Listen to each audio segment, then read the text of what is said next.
Hey guys, in this video, I'm going to be showing you my reselling business economics, what you need to know from start to finish of how to become financially free from reselling. All right, so let's dive into it. I'm going to show you the graph that I use and what I'm looking at whenever I'm reselling. It all starts from one point, which is capital, which is up here in the top left. And then we're going to finish, which is, hey, putting money into our actual bank account in the bottom right. All right, so starting off, it starts with capital. Capital comes in a bunch of different forms. And the example I'm using here is going to be credit. But you can use your own debit cards, you can use credit, you can get loans. Capital is just your buying power. That's what I like to call it. It's like what you're actually going to use to go and buy shoes, all right?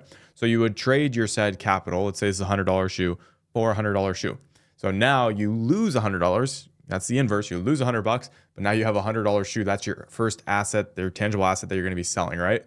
Now let's give an example here that you sold this $100 shoe for $200 on eBay, Goat, StockX. Here are the fee breakdown. So your payout, this is what you'd end up getting paid on each and every one of these platforms. For this video, let's just say I'm selling it on eBay, and I'll zoom in here so you guys can see. But anyways, right here I have $184. That is my revenue. So revenue is not your profit. Revenue is how much you make in total on that sale.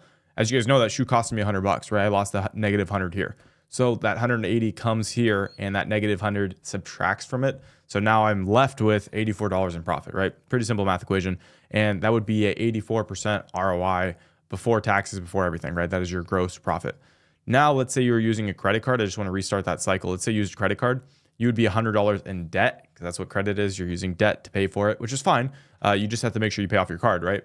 So you're selling that shoe. You still make $84 profit, still the same thing, but now you're using that money to pay off that credit. And the cool thing about that is credit is not your own personal money.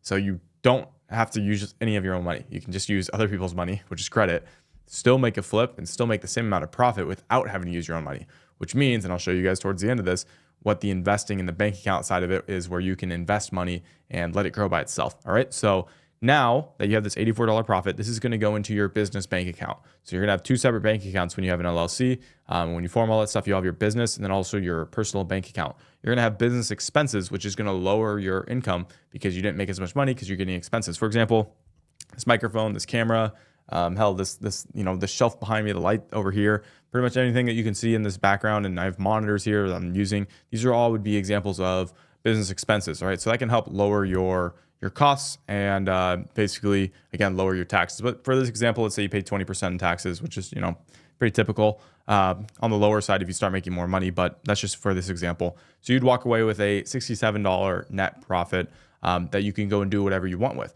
And with that money, it'd be wise to either invest it in the market or just put it in a high yield savings account. So for me, like I use SoFi, that's just my personal one that I use. I recommend it if you guys are looking for a high one. They give 4.6% APY, I believe is what it is. So every year I get 4.6% in interest. Now let me show you what's cool about it. Me personally, I'm pretty low maintenance. I don't really buy much stuff for myself. So if I can get my expenses completely, all my expenses completely to zero, that'd be huge, right? With a bank account like this, I can. So what I mean by that is, hey, I can take the money that I have right now and I can get my expenses practically to zero by using the interest that I paid every single month. All right. So let's say you get your money up in your account eventually to $100,000 and you just wanted to leave it as savings, which, you can do whatever you want with it. I recommend investing it at the same time. But if you did that, you'd be getting paid over $4,000 a year in that money, which is just kind of fun money. You can do whatever you want with it. That's the idea that I have and that I really like about this, because then you can continue to build that snowball effect and not take out of not take money out of your business. When you start taking money out of your business, that's when everything starts going downhill, because that snowball effect stops snowballing. It's like you hit a dry streak on a hill. There's no more like money being piled in on that. It's just kind of rolling down. You need to always be fueling the fire. All right. So let's go and restart this topic again. Now you could take that $67 and instead of putting in your bank account, you could just leave it in your business here and you can go and reinvest it. So you still have 84, you can go and reinvest it. And now you can buy a $100 sneaker and an $84 sneaker and hopefully get the same ROI and then get similar payouts. And then now guess what? It's just getting bigger and bigger. So you started with one sneaker, now you can buy two, and then you do the same flip again. Now you can get 3 sneakers, right? Now you can get 4, now you can get 8. You see my point, right? It just keeps getting bigger and bigger and bigger. I started with $1,000, guys. That's all I had. I got some credit that helped me out. So I got 3,000 in credit that really helped me out when I was starting out. But that is in general the whole process. We are just continuing to flip that money over and over again. and then skimming the top of it. We want to make as much money as possible without having to even worry about it, which is why I love the savings account. Because if you're worrying about investing, that's another business you're kind of starting. For me, if I could just put it in my savings account and it grows at a pretty decent rate, where hey, it's at least I feel like it's beating inflation. I'm not really doing much with it either. It's better than nothing.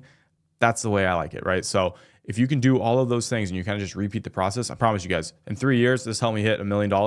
You guys can do the same thing or be very similar if you just are diligent with it and you don't take any money out. Again, I told you, as soon as you take money out of the business, and I'm not talking about expenses, so this is different. If you're buying stuff for the business to grow, that's investing in the business. But if you're taking money out to buy, stupid stuff that you don't need, that's going to be killing your business slowly but surely. All right, because literally every $100 you take out is $200 over the next 3 months, because you missed out on $100 with the ROI that you'd be getting. It's $200. It's crazy. So you do not want to take any money out, because that is a lot of money that you end up burning by taking money out of the loop. All right, so leave it in as long as possible. There will be a time and point where you can take it out. But for me, I don't take anything out. I can just live and buy the things that I want, the stupid money, let's call it, right, off of my interest. It's pretty sweet. So I can live off the interest, and then the rest of my money can just tumble and do what it needs to do. And again, it takes time to get to that, but that is the actual point and the real main idea of a reselling business economics. Plus, keep in mind, when you're really growing, your income begins to grow too. So your expenses should stay the same. Maybe it's $1,000, $2,000, $3,000, $4,000 a month, whatever your expenses are. But your income increases from 5 to 10 to 15 to 25 to 50,000, whatever, right? And if your expenses stay the same, again, your profit and your income's a lot higher, which is even better, because then you can just make that snowball grow even faster. All right, that's really the main idea of this, guys. So hopefully you enjoyed this video. Other than that, guys, if you guys have any questions, feel free to shoot me a DM on Instagram. I'd love to talk to you. And other than that, guys, have a blessed day.